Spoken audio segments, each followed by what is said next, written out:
நம்ம எஸ்டிஆர் இப்ப ஆட்மேன் படத்துல பிஸியா இருக்காரு. லிட்டில் சூப்பர் ஸ்டாரா 19 படங்கள்ல நடிச்சவரு. சின்ன வயசுலயே நடிப்புல மிரட்டிருப்பாரு. ஐம் அ லிட்டில் ஸ்டார் ஆவேனா சூப்பர் ஸ்டார்னு இவர் ஆடின ஆட்டம் அப்பவே படு மாசா இருக்கும். காதல் அழிவதில்லை மூலமா ஹீரோ என்ட்ரி சும்மா இல்ல பாஸ். வெறும் 21 வயசுல மன்மதன் படத்துக்கு கதை எழுதி 23 வயசுல வல்லவன் படத்தை இயக்கி தமிழ் சினிமாவே அதிர வச்சாரு. அப்புறம் விடிவி கார்த்திகா நம்மள காதல்ல உருகவும் வச்சாரு.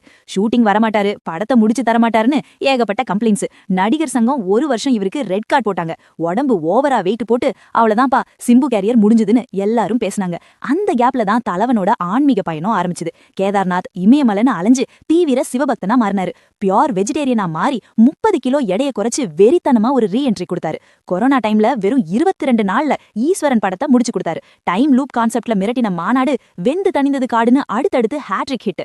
2022ல டாக்டர் பட்டமும் வாங்கி கெத்து காட்டினாரு நம்ம கம்பேக் கிங்.